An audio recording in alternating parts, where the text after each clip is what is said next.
Hello, my name is Thalassa. A few weeks ago, I got a text from my sister that simply said, "Sold the necklace. We need the money. Don't make a scene." She was talking about our grandmother's necklace, an heirloom worth over $5 million. She sold it online for $200 and called it just trash. But that was just the beginning. They didn't just steal from me. They erased me. My mother hid letters meant for me. My sister sold piece after piece of our family's legacy. And when I spoke up, they told me I was overreacting. I kept the peace for years, until the day I stopped being quiet. But here's what I keep asking myself. How many things were taken simply because they thought I wouldn't fight back? It was 3:47 p.m. on a quiet Tuesday when my phone lit up with a message that snapped my life in half. "Sold the necklace. We need the money. Don't make a scene." I sat there in my home office, grading a stack of community college essays. One moment I was marking a clumsy thesis statement about climate change. The next, I was staring at those words on my screen, wondering if my sister had finally lost her mind, or if I was the one who had gone too soft over the years. Vera, my older sister, the family star, the one who always spoke louder, walked faster, and somehow turned every shared memory into a monologue about her sacrifices. She was the queen of casual cruelty, and somehow I'd learned to flinch less over time. But this wasn't a flinch. This was a gut punch. I put down my red pen, my hands trembling as I stood. There was a certain quiet that settled over the house, the kind that comes right before a summer storm, or, in this case, before a truth too ugly to ignore. I walked down the hallway, my socks catching slightly on the worn rug, and turned into the guest room. The light was gold, late afternoon filtered through fading blinds. In the corner sat the antique jewelry box. It had belonged to Grandma Irma, carved wood with tiny inlaid flowers, delicate, almost fragile, like her hands had been in the final years. I hadn't opened that box in weeks, maybe months. But I had checked last month, after my last trip back from Asheville, just to be sure the necklace was still there. I always did. I always had. I knelt in front of it, my fingers shaking as I turned the key in the lock. The hinge creaked, familiar. My breath caught before the lid even rose all the way. It was gone. The velvet cradle where it once lay, indented from years of resting, was now an empty outline. The delicate clasp imprint still marked the fabric. It was like opening a casket and finding it hollow. The necklace wasn't flashy. To most people, it might have looked like an old piece of European jewelry, gold filigree, a single sapphire centerpiece. But to me, it was history. It was war and love and survival. It was the one thing my grandmother had whispered about when she thought no one else was listening. "This isn't about money," she had told me the last time I saw her. "This is about memory." I had been sitting by her bed in the assisted living facility, holding her hand. Her voice had been paper thin. I remember the way her eyes had fixed on mine, unblinking. "They'll want it when I'm gone," she'd said. "They always want what they never cared for. But it's for you, not them." I hadn't understood the depth of that warning until now. I sat back on my heels, numb, staring into the box like the necklace might somehow appear if I just looked long enough. But the velvet remained empty, just like every promise Vera had ever made about family first. I stood slowly and walked back to the kitchen. I poured myself a glass of water I didn't drink, then opened my phone again. I reread the message. "Sold the necklace. We need the money. Don't make a scene." I tried calling her. Straight to voicemail. I called again. Same. I typed out a dozen responses. Deleted them all. What do you say to someone who just robbed you of more than an heirloom? The sun had dipped behind the trees when I finally sat down at the kitchen table. I stared out the window. The leaves were turning, red and gold. Grandma had loved the fall. I remembered the last Thanksgiving we all spent together. Vera had barely shown up. Late, loud, bragging about some real estate connection she met on Bumble. Grandma had smiled anyway. After dessert, she had pulled me aside and slipped the necklace into my hand like it was a secret too sacred for the rest of them. "I trust you," she'd whispered. "Don't let them pawn the past." But I had let my guard down. I should have taken it with me. I should have locked it away. Instead, I left it in the guest room of the only house that still smelled faintly like her. It wasn't just the necklace, it was the fact that Vera hadn't asked. She hadn't even told me, just texted like she was breaking up with a Tinder date, not looting the one piece of history we had left. And the worst part? Don't make a scene. That was the line that broke me. Vera had spent our whole lives not making a scene whenever she bulldozed her way through someone else's boundaries. She knew how to twist it, how to turn calmness into complicity, silence into approval. I wasn't quiet because I agreed. I was quiet because shouting at people like her only made you look crazy. And they knew it. But now I was done being quiet. I opened my email, typed in Sotheby's, searched my inbox for anything Grandma might have forwarded me before she passed. Then I searched for old scanned documents, appraisal forms, anything I had saved in case, God forbid, this ever happened. My heart was pounding, but not from fear. It was a different kind of heat, a clarity. I wasn't going to scream, I wasn't going to beg, but I was going to bring the truth to the table, and when I did, Vera's world was going to crack. The coffee maker was already sputtering when I stepped into the kitchen. I hadn't gone to bed. Sleep felt like a luxury I couldn't afford, like turning my back on the mess wouldn't make it worse. The house was quiet, except for the low hum of the refrigerator and the occasional creak from the wooden floor beneath my bare feet. It was still dark outside, the sky the color of bruised slate, and I could see my own reflection in the window. Eyes hollow, hair unbrushed, body upright, only because anger was keeping me from collapsing. I poured the coffee, black and scalding, and sat down with my laptop. The kitchen table had turned into a war room.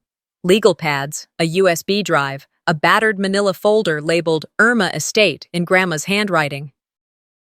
I reached for the folder and flipped through faded photocopies of documents I barely remembered collecting. Her will, handwritten letters, one receipt from a jewelry cleaning service in 2006. Nothing that screamed proof, but enough to build something solid if I had to. My phone buzzed. I looked at the screen. Vera. I should have let it go to voicemail. I should have thrown the whole damn phone across the room. But I didn't. I opened the message. Relax. It was just junk anyway. You're too sentimental. And then a follow-up. Just trash. That was it. That was all she had to say. No apology. No acknowledgement. No regret. Just another dismissal. Like everything I valued was pathetic and embarrassing. I sat there holding the phone, stunned, feeling the heat rise in my face. My chest tightened, not from tears, but from rage that had nowhere to go. Just trash. The words repeated themselves, echoing in my ears like an insult muttered at a funeral. I didn't text back. Instead, I opened my browser and typed vintage gold sapphire necklace into the search bar. I clicked through listings, skimming photos, prices, descriptions. The hope was irrational. I didn't expect to find it, but a part of me needed to know how low she'd stoop. And then I saw it. It was listed under a seller named Linwood77, her old email handle. I recognized the background immediately. It was the dresser in the spare room at her apartment. The necklace was displayed over a white dish towel. It was unmistakably Grandma's. Every curve, every filigree detail, every shadow on that sapphire stone that used to catch the light just right in the afternoons. Title: Vintage Junk, Needs Polishing, Quick Sale, Price, $200. Buy it now. I covered my mouth with my hand, not out of shock anymore, out of humiliation. I clicked on the listing and scrolled through the additional photos. One was blurry, one was off-center. One had a fingerprint smudge across the lens. She didn't even bother to make it look presentable, just tossed it online like some old lamp she didn't want to bother hauling to Goodwill. I took a deep breath, reached for my phone, and began screenshotting every inch of the listing. I saved each image, the title, the price, the timestamp. Then I right-clicked the page and saved it as a PDF. You'd think I was preparing for court. Maybe I was. I created a folder on my desktop. Vera, necklace theft. Then I opened a new document and began a list. Necklace, sold on eBay, $200, listed as junk. First edition book set. Dad's. Disappeared after the 2015 garage cleanup. Grandma's recipe tin. Misplaced. During Vera's move. Grandpa's cufflinks. Never returned after the wedding. Sapphire comb. Possibly missing. The deeper I went, the more it felt like a spreadsheet of betrayal. It wasn't just the necklace. It had never been just the necklace. At around 6 a.m., I sat back in the chair, drained, but not empty. There was still fire in me, low and slow, but building. I opened the folder labeled Estate again and pulled out a letter Grandma had written to me. It wasn't about the necklace, but it was a reminder of what she'd seen in me. She'd written, "You don't have to be the loudest voice to be heard. You just have to speak when it matters." That was the thing. No one in my family listened because I never fought to be heard. I had spent years making myself smaller to avoid arguments. Let Vera have the spotlight. Let Mom control the conversation. Let everyone assume I was just content, quiet, passive. I folded the letter carefully, placed it back in the envelope, and walked to the guest room. In the back of the closet was a box I hadn't opened in over a year. It was labeled Vienna in red marker. I pulled it out, peeled back the tape, and began sifting through the contents. Photos, some faded telegrams, and a copy of Grandma's birth certificate. And beneath it, a newspaper clipping from 1946 with her name and the word survivor in the headline. She'd escaped Vienna with nothing but a suitcase and that necklace. This wasn't just a sentimental item. It was a symbol, a lifeline. A piece of my family's history reduced to $200 and a dirty dish towel on eBay. I took out my notebook and began drafting a timeline. The necklace, the books, the recipes, the jewelry, even furniture Vera had talked Mom into letting her hold on to while I was out of town. No more pretending I didn't notice. No more giving the benefit of the doubt. This time, I was documenting everything. I wasn't going to yell. I wasn't going to beg. I was going to keep records. I was going to speak in paperwork. By mid-morning, I was still in my robe, seated on the edge of my bed, phone in hand. I opened Grandma's old address book, worn leather cover, names scribbled in faded blue ink. I stopped on one. Ruth Abramson, her best friend since childhood. Ruth had once told me she knew more about that necklace than anyone. I hadn't spoken to her in years, but I hoped she still had the same number. I tapped the screen and called. It rang once, twice. Then a soft voice answered, raspy but familiar. Hello? I cleared my throat. Hi, Ruth. It's the Lhasa. I know it's been a while. There was a pause, then a warmth in her voice I hadn't realized I needed. Well, I'll be damned. Irma's girl, it's good to hear your voice, sweetheart. I gripped the phone tighter. You need to see something, I told her. About Vera. About the necklace. Ruth didn't ask me to explain. Not right away. Instead, there was that kind of stillness on the line you only get from people who've lived long enough to know when not to interrupt. Tell me what's going on, she said gently, after a long breath. I stood by the window, the phone wedged between my shoulder and cheek, watching the wind shift the last yellow leaves off the dogwood in the front yard. I think Vera sold the necklace, I said. Grandma's, the one with the sapphire. You think? I hesitated. I found it listed online. On eBay, for $200. A small, sharp inhale from her end, then, sweet Jesus. I closed my eyes. She called it junk, said not to make a scene.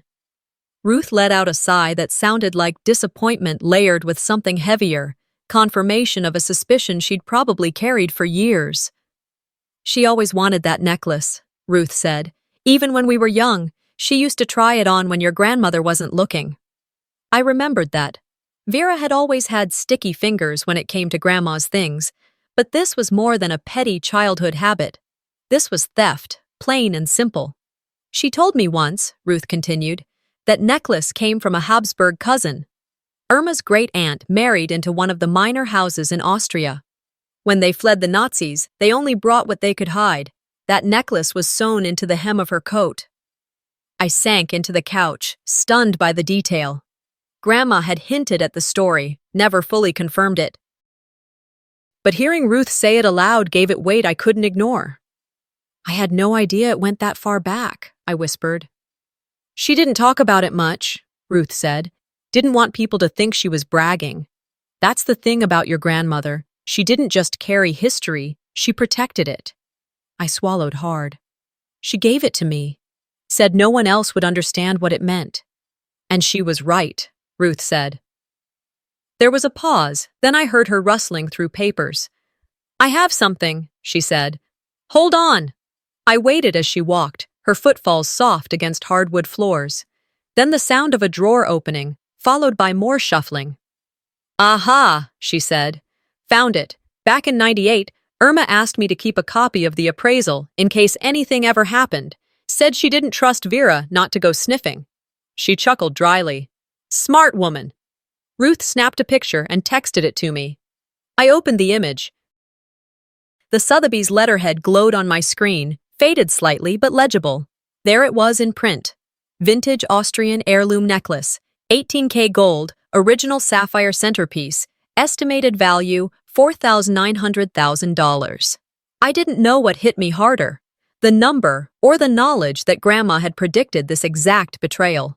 I thanked Ruth and promised to follow up with more details. After we hung up, I printed the document and placed it in the growing folder labeled Vera Documentation. It was starting to feel less like a collection of family ephemera and more like a case file. I didn't cry. That surprised me. No tears, just a cold, quiet clarity. I went back to my laptop and opened the spreadsheet I'd started the day before. The necklace went in at the top. Next to it I added, estimated loss, 4.9 mm, proof, Ruth, appraisal, screenshot, listing. Below it, the others. The books, the photos, the cufflinks, the missing comb. I highlighted everything Vera had borrowed, stored, or helped organize over the past 10 years. Looking at the pattern laid out that way, I realized it hadn't been random. It had been systematic, opportunistic, and I had let it happen because I didn't want to be the problem child. I stared at the screen for a long time, my fingers hovering over the keyboard. Then I typed one more line. Intention. To recover. To expose. To stop the pattern. I leaned back, letting out a breath I hadn't realized I'd been holding since the moment I read that first text. It was late morning now. The sun was higher, streaming through the kitchen window and warming the tabletop. I poured another cup of coffee and sat with it, letting the silence stretch.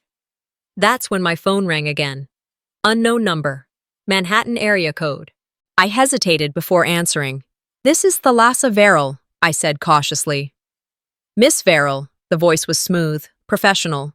My name is Charles Denham. I'm an acquisitions director at Denham Co., Antiques in New York. I believe I may have just purchased a necklace that belongs to you. I stood up. My whole body went tense. Where did you get it? I purchased it through an online listing this morning. The description caught my attention, but the minute I saw the photo, I had a feeling. He paused, then continued. The serial stamp on the clasp matches a set we've been tracking for nearly a decade. There are only 3 of these known to exist, tied directly to the Habsburg line. This one, Miss Verrill, is history. I didn't know what to say. I checked the Sotheby's archive, he went on. Found the old appraisal with your grandmother's name. I wanted to reach out directly before moving forward with any restoration or resale. Out of professional courtesy, my voice finally returned. Thank you for calling. That means a lot. I'm in Manhattan, he said. But before we talk value, I have to ask, why would your family sell something like this for $200? I didn't answer right away. How do you explain that your family sees you as an afterthought? That your sister thought she could erase your inheritance with a one-line text? I cleared my throat. It wasn't my family, it was my sister, and she didn't ask. Silence. Well, he said, his tone shifting. Then I think we have a lot to talk about. I didn't answer Charles right away. His question hung in the air long after the call ended. Why would your family sell something like this for $200? I didn't have a clean answer for that. How could I explain years of being underestimated, ignored, told to sit quietly at the corner of the table while the real adults made decisions? How could I possibly distill the slow erosion of trust into something he could understand over a phone line? By the time I'd shut my laptop and poured myself a glass of water, my chest felt tight with heat that had nothing to do with anger and everything to do with betrayal. The sun had shifted by then, pouring in through the dining room windows. I watched dust float in the air like specks of memory I couldn't quite catch. Then I grabbed my keys. Vera's apartment wasn't far, 20 minutes down the highway, past the mall she used to beg to be dropped off at in high school, the one where she'd spend hours trying on things she couldn't afford. She lived in one of those newer developments, the kind with faux stone entryways and names like Whispering Oaks or Crescent Ridge, as if suburban pretension could make up for rotten foundations.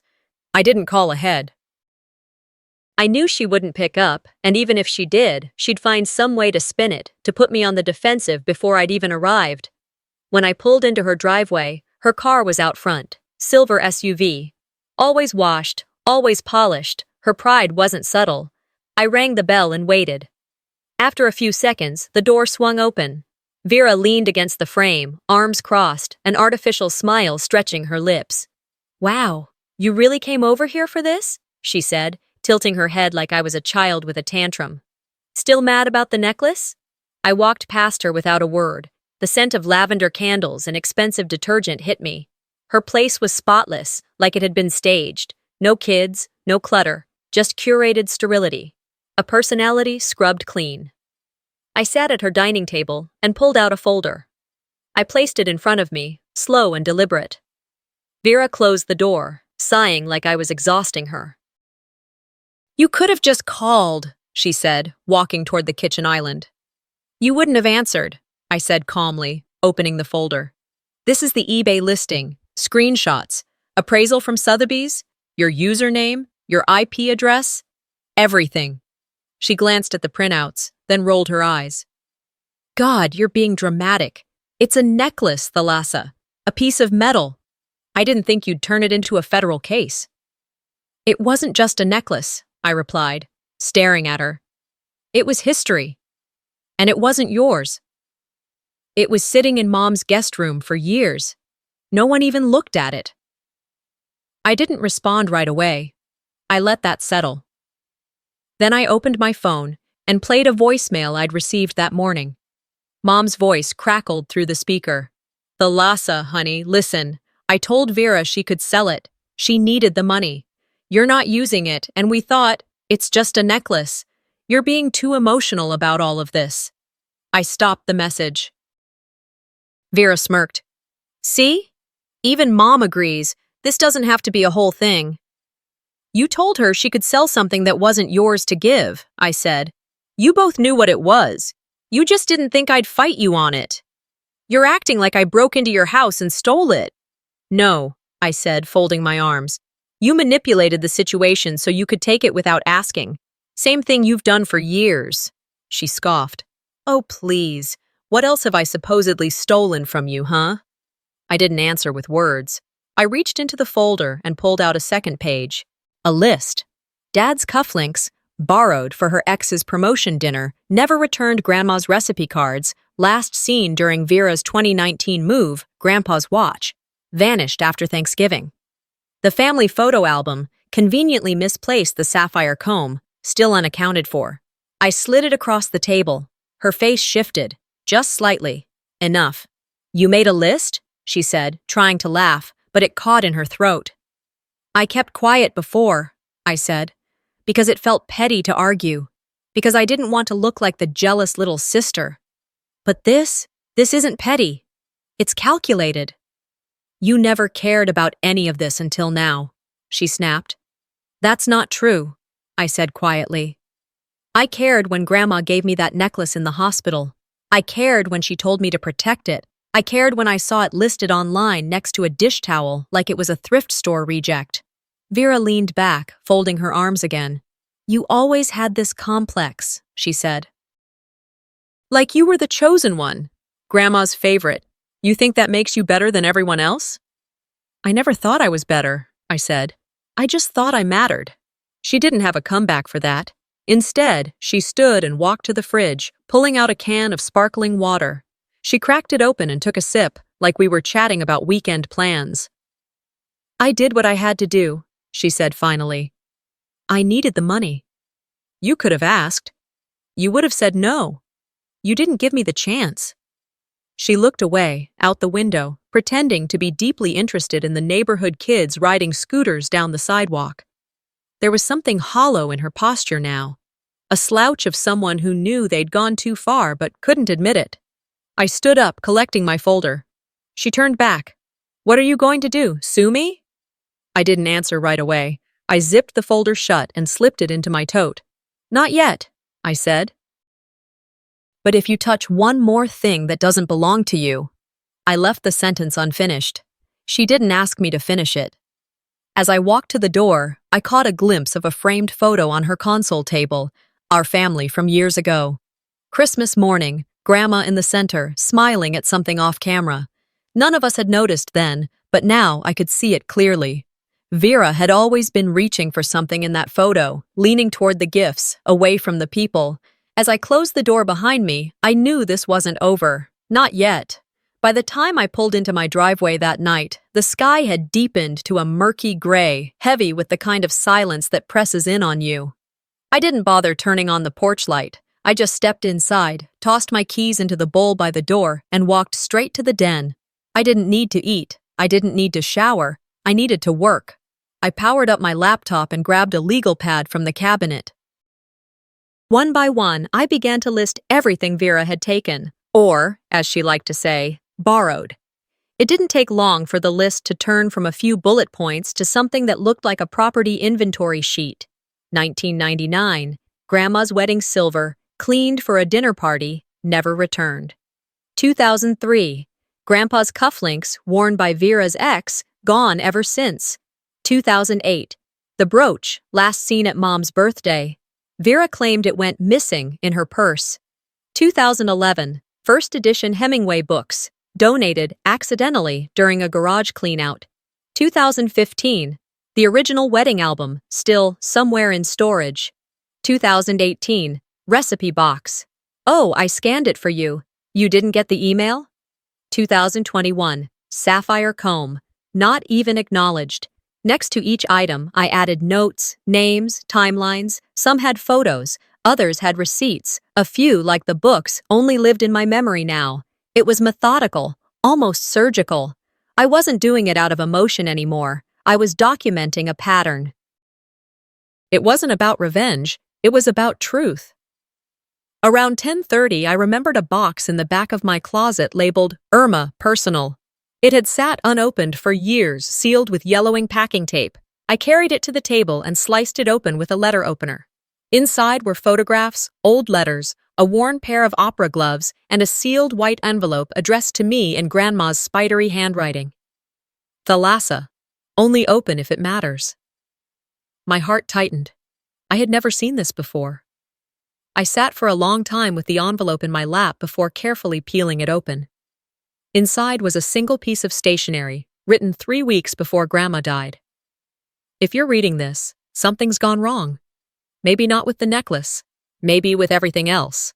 I want you to remember what I gave you, not just the heirlooms, but the history, the story. If they try to erase what I've left you, don't let them. You don't owe anyone silence, Thalassa." My hands were steady. My eyes weren't. I folded the letter and slid it into a protective sleeve. I placed it beside the printed Sotheby's appraisal and Ruth's scanned documents. The folder was growing thick. Evidence, testimony, truth, all in one place. That's when I remembered the voicemail I hadn't deleted. I hit play. Mom's voice came through, clipped and defensive. "I didn't tell you about the letter because I didn't want you getting a big head about it. Vera already felt like you were Grandma's favorite, and I didn't want more tension. It was easier to just keep things even." I paused the recording. Even. That was how she saw it. Not as theft, not as betrayal. Just balancing the scales between her two daughters, one gift at a time. It was like she'd passed judgment on me without ever giving me the chance to speak. My accomplishments were downplayed, my inheritance redistributed, my silence mistaken for weakness. I stared at the screen, willing myself not to feel small. Then I opened a blank email and typed out a request to the estate attorney who'd helped with Grandma's will. Subject: Estate inquiry, requesting all documentation and access to will records for Irma Verrill. I didn't send it yet, but it was ready. My phone buzzed. A text from Vera. You seriously gonna drag the whole family through this just because you're bitter? Grow up, Thalassa. I didn't reply. But a few minutes later, I dialed her number. She picked up on the third ring. What? She said. You sold our history, I said evenly. And you knew it. She scoffed. You're making this into something it's not. No, I said. You're minimizing what it is. There was a pause. You were never going to wear it, she said. That doesn't make it yours. You're being petty. And you're being predictable, I said. You take, you twist. Then you act surprised when people call it what it is. You're so dramatic, she muttered. No, I said again, slower this time. I'm just done being quiet. She hung up. I sat back, hands folded in my lap, letting the silence fill the room. For the first time, I didn't feel guilt. I didn't feel doubt. I felt clarity, the kind you get right before a storm. By midnight, I had reviewed the documents again. Names, appraisals, email receipts from family events, anything that confirmed ownership or timelines. Then, just as I was about to shut my laptop, a browser notification appeared. eBay alert. New listing by user Linwood77. I clicked the link. There it was. A new listing.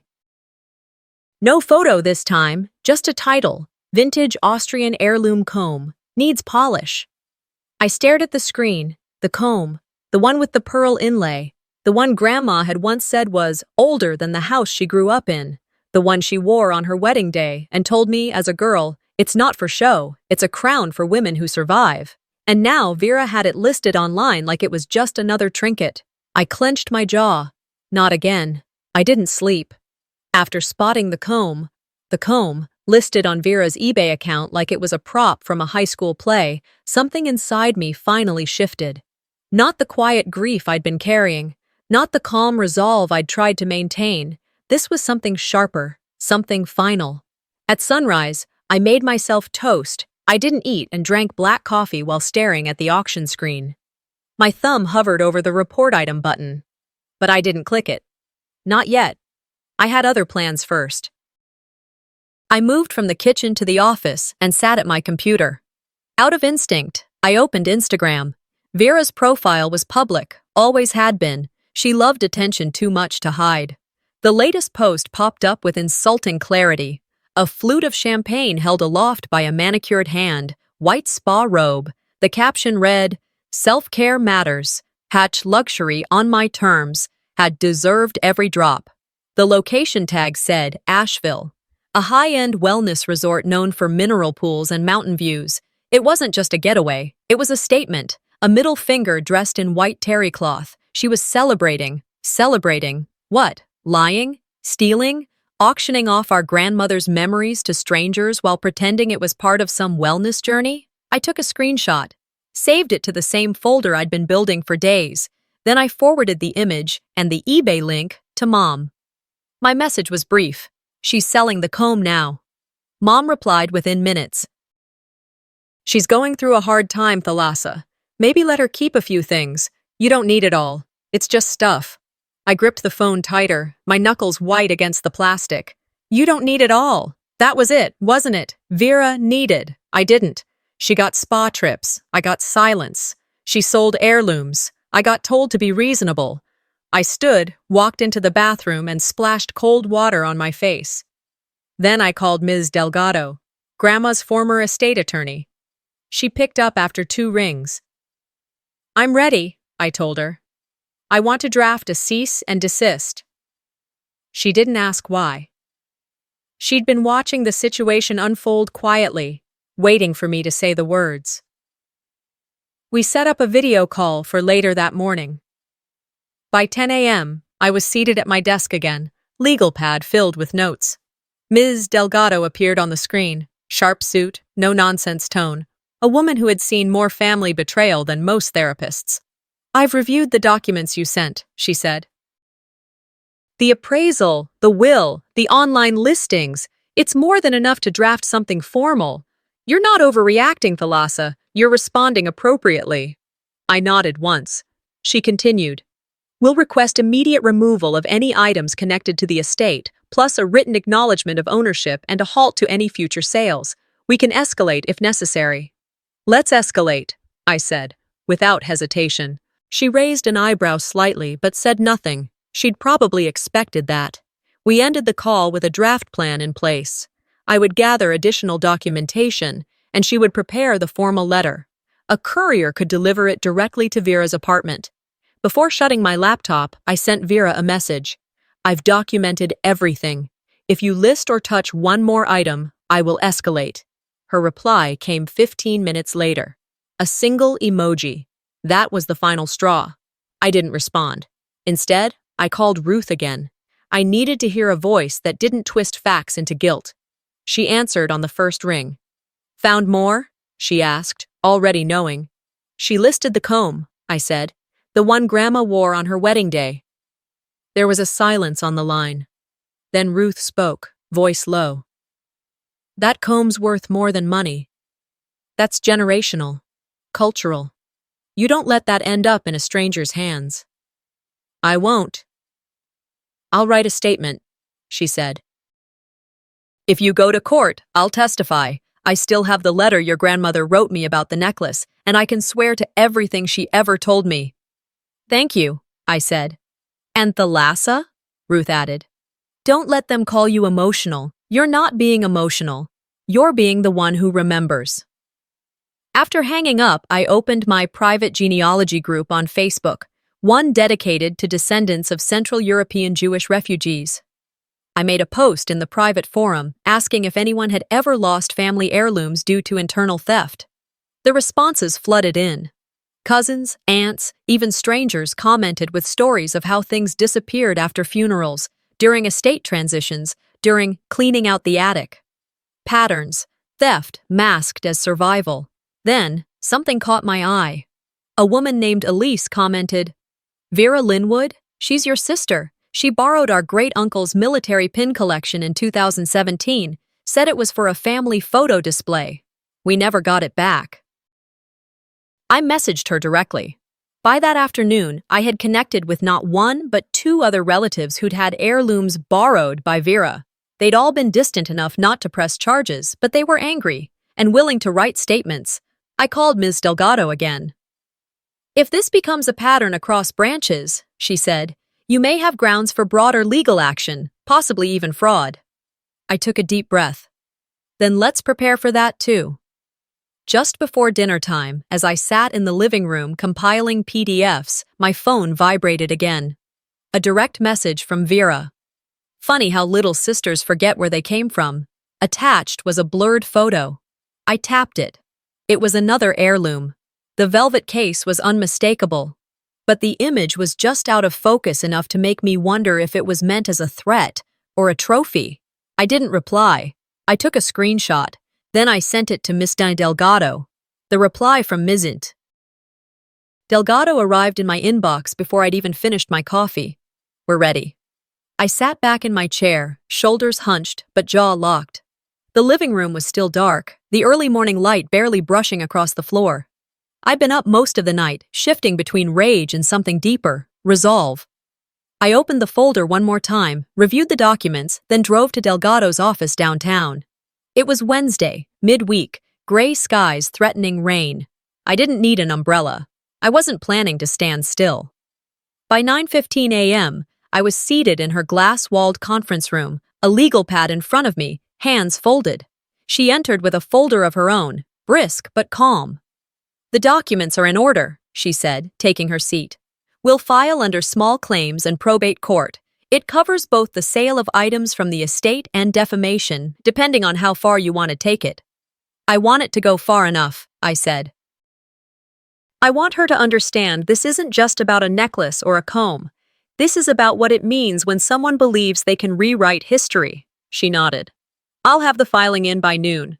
Once she's served, she'll be legally bound to cease all sales of estate-linked property." "And the statements?" I asked. "They're already included, from Ruth, from your cousin Elise, and 2 others." Good. I signed what I needed to sign. No hesitation. And then I walked back to my car, feeling, for the first time in weeks, like I'd stopped being the observer and started being the narrator again. That afternoon, Vera went online. I saw the post just before dinner. Her profile picture had changed, a dramatic black and white of her gazing out a window, hand under chin like she was about to record an album of sad piano ballads. Her caption read, "Some people will do anything to feel important, even turn on their own blood." She didn't name me directly. She didn't have to. The comments poured in. "You're so strong." "Family drama is the worst, girl. Keep shining." "Jealousy is a disease. Glad you're above it." One caught my eye. "Wait, didn't she get the necklace fair and square? I heard the sister wasn't even involved in the estate." I closed the app before my hand could start shaking. 15 minutes later, the group chat was created. Family Matters. Urgent. Created by Mom. Members, me, Vera, 2 aunts, 3 cousins I barely talked to, and a second cousin who still thought Facebook was new. Mom started the first message. "This has gone too far. We are a family. We do not air dirty laundry in public." Then another. "The Lassa, are you really suing your sister over some jewelry?" Vera chimed in. "Not just jewelry. A comb now, apparently. Next she'll take me to court over a teacup." Aunt Karen. "This is so embarrassing. People are asking questions." I left the chat. No message, no explanation, just leave group. A few seconds later, my phone buzzed again. A text from Mom. "You've always been difficult, but I didn't think you'd go this far. I raised you better than this." I didn't answer. I set my phone on the kitchen counter and walked to the back porch, the air sticky with coming rain. I sat there for a long time, the silence of the neighborhood folding over me like a blanket. I wasn't angry anymore, not in the same way. I was tired. I wasn't fighting because I wanted to win. I was fighting because it was the only thing left to do when asking nicely had gotten me nowhere for 30 years. Later that night, I sat at my desk and turned on the small camera I used for Zoom calls. I clicked record. "I'm making this video in case anyone decides to twist the story," I began. I laid it all out, the necklace, the comb, the receipts, the appraisal, the testimony, not with emotion, but with clarity. I'm not doing this because I hate my sister. I'm doing this because I've watched her take what she wanted, year after year, and no one said anything. Because being quiet was easier, for everyone but me. I saved the video to a flash drive and locked it in my fireproof box, just in case. The next morning, I woke up to a direct message from someone I didn't recognize. Alan Verrill, one of Dad's cousins. I hadn't seen him since his wife's funeral 15 years ago. "Hi, Thalassa.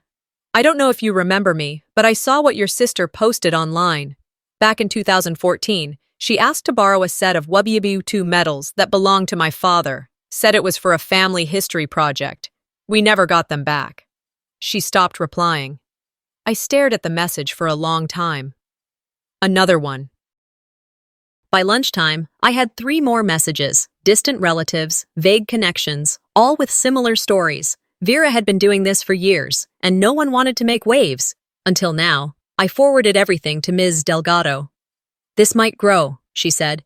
"If we can establish a pattern, it could shift the case." My phone rang around 3 p.m. I picked up, expecting another relative, but it was Mrs. Delgado again. "Sotheby's just called," she said. My heart paused mid-beat. "They'd like to meet. Apparently, your situation has raised internal concerns about heirloom sales, forged provenance, stolen family items entering the market without proper authentication." "And the necklace?" I asked.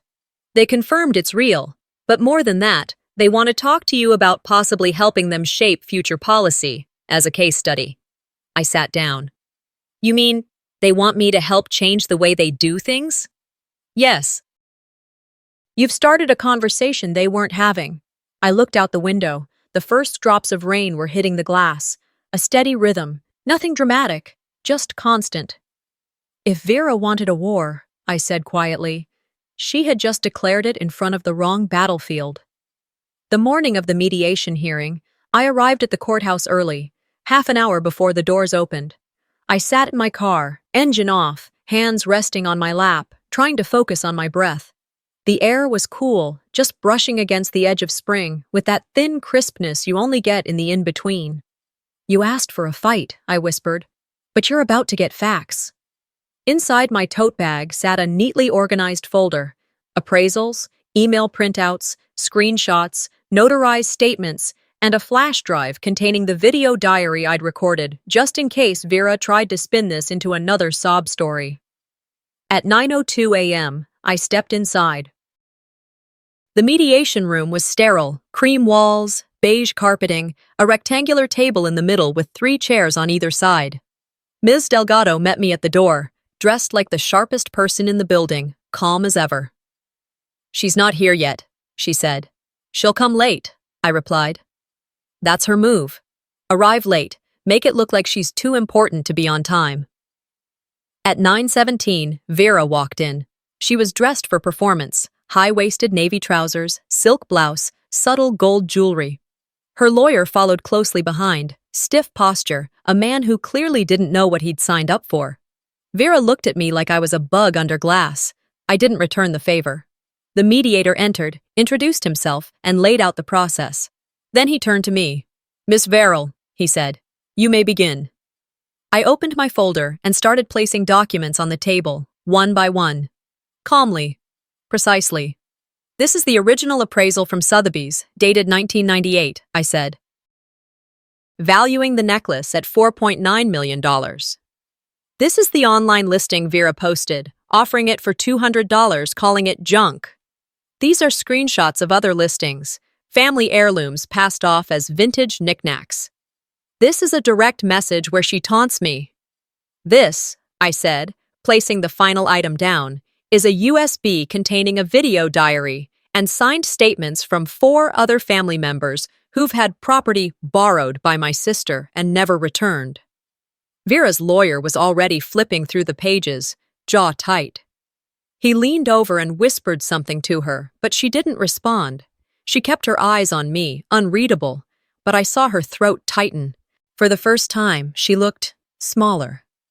The mediator took a few moments, nodded, and turned to Vera's side. "Ms. Linwood, would you like to respond?" Her lawyer answered for her. "We're open to discussing a settlement that acknowledges shared misunderstanding, and we request discretion in resolving this outside of court." "Discretion?" "Of course," Delgado replied without hesitation. "We're amenable to a financial settlement, full return of remaining heirlooms, and a formal written apology to be posted on all public platforms where defamatory or misleading statements were made." Vera didn't protest. Her eyes drifted to the USB still on the table, and just like that, the silence in the room shifted. It was no longer the silence of uncertainty. It was the silence of losing. By 11 o'clock a.m., the paperwork had been signed. She would return the remaining items, pay a modest financial penalty, and issue a public apology by week's end. We walked out of the courthouse into sunlight that felt warmer than when I'd arrived. Later that day, I met Charles Denham at the Sotheby's building in Manhattan. He greeted me in the reception area with the kind of respect that made me feel like I belonged somewhere I didn't need to justify my presence. "I'm glad we could make this happen," he said. I nodded. "So am I." We walked down a long hallway to a private display room where the necklace was already housed in a glass case, resting on velvet, lit from above like the piece of history it was. "We'd like to feature it in our heritage collection," Charles said, "but not just as an object. We want to tell the story, your grandmother's story." I didn't speak at first. I just stared at the necklace, this thing that had traveled through war, across oceans, generations, trauma, and ended up in a New York showroom, not because of its value, but because I refused to let it be erased. He gestured to a brass plate resting next to the case. "Would this inscription work for you?" I read it. "On loan from the estate of Irma Verrill, in honor of family stories that matter." I couldn't answer, not right away. I simply nodded, and he seemed to understand. That evening, I sat on a bench outside the building, watching pedestrians move through the Manhattan dusk. The streets buzzed with life, but inside me, everything had gone still. Not empty, not broken, just still. My phone buzzed. It was Vera. A text. Happy now. No punctuation, no greeting. Just those two words, acidic in their simplicity. I stared at it for a beat, then deleted it without replying. That was the difference now. She could poke, prod, sneer, but I didn't have to respond. The silence was mine. When I returned home that night, the house was quiet. I placed the last of the court documents into a labeled folder and tucked it into my filing cabinet. Then I walked to the kitchen, poured myself a glass of water, and found a small stack of mail waiting near the back door. One envelope stood out, cream-colored, handwritten. The return address was my mother's. No postage, hand-delivered. I held it in my hand for a long time, standing in the quiet. I didn't open it, not yet. The letter sat on the kitchen counter for 3 days. I moved it from one spot to another, by the fruit bowl, next to the coffee maker, then to the corner of the dining table, always in sight, never opened. Each time I passed it, I thought I might tear into it out of sheer curiosity. But something inside me paused every time, not because I was afraid of what it said, but because I no longer needed it to say anything. Late Sunday morning, I stood at the window watching a group of joggers pass. They laughed as they ran, their voices carrying down the sidewalk in a way that felt impossibly light. For a moment, I envied their ease. Then I picked up the envelope one last time and walked to my desk. I slid it into the drawer, not to hide it, but to finally release the weight of waiting for someone else to define what I already knew. All these years, I whispered, mostly to myself, they never really saw me. That afternoon, I took the short drive into town. The museum was quiet. The kind of quiet you can only get in places filled with things older than anyone walking through them. History has a way of muting voices. I nodded to the receptionist, who recognized me now, and walked to the special exhibits wing. The hallway smelled faintly of wood polish and temperature-controlled air. I turned the corner and stopped in front of the display. The necklace sat behind clean glass, resting on dark velvet, light catching on the sapphire just right. Beneath it, the small plaque read, "On loan from the estate of Irma Verrill, in honor of family stories that matter." 2 children stood beside me, their heads tilted as they looked at the case. "That belonged to a real queen," one of them said. "Not a queen," the docent corrected gently, stepping into the conversation. "A survivor. She left Austria during the war. This necklace was hidden in the lining of her coat. It represents more than wealth. It represents legacy." I felt something warm press behind my eyes. Not tears, not quite. More like recognition, a kind of internal nod to the version of myself who had kept quiet too long. I stayed until the docent moved on, and the children were pulled away by their chaperone. Then I sat on the bench across from the display, letting the silence settle around me. This was justice, not the courtroom, not the settlement check. This moment, the necklace exactly where it should be, not owned, not displayed as a trophy, but respected, held in memory. I thought of Vera, of the apology post that still lingered on her Instagram. It was written in that detached tone people use when they've been told to say sorry but still don't believe they did anything wrong. I regret how some things were handled. I never intended to cause pain. I hope we can all move forward. The comments had been turned off within an hour, and after that, nothing. She stopped posting, moved out of state, according to a cousin. Some said she was working for a boutique law firm. Others said she was teaching yoga somewhere near Portland. I didn't chase the truth. Letting go sometimes meant letting things drift into the background without resolution. Justice, I'd come to learn, wasn't about punishment. It was about not needing the apology anymore. When I got home that evening, I sat at my kitchen table and opened my laptop. A half-drunk mug of tea sat beside me, steam long gone. I began scanning old photos, wedding portraits, immigration documents, letters written in faded German ink. I labeled each file, organized them into digital folders, and started building a quiet archive. I wasn't doing it for recognition. I was doing it because Grandma's story deserved to outlive the people who ignored it. A week later, I uploaded the archive to a website I built using one of those simple do-it-yourself platforms. It wasn't flashy, just clean, honest, and available to anyone who wanted to learn. I titled it, A Legacy of Survival. Within days, a few local schools reached out. One librarian said, "My students think it's like time travel." That made me smile. One afternoon, while giving a small talk at the museum to a group of middle schoolers, a boy with wild hair and a shy smile raised his hand. "Did you always know it was important?" he asked. I paused. "No," I said honestly, "but I knew someone wanted me to believe it was, and that was enough to start looking deeper." They nodded like that made sense, like maybe it was something they'd carry with them too.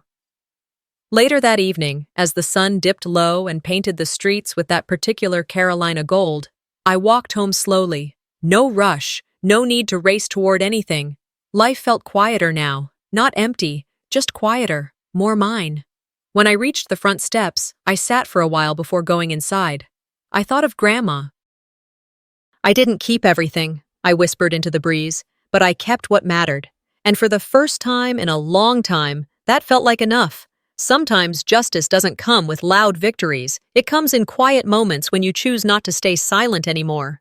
This story wasn't just about a necklace. It was about legacy, respect, and the cost of always being the one who lets things slide. Have you ever been made to feel invisible in your own family? Share your story in the comments. I read every one. And if this story resonated with you, don't forget to like, subscribe, and follow for more powerful, true family stories just like this one.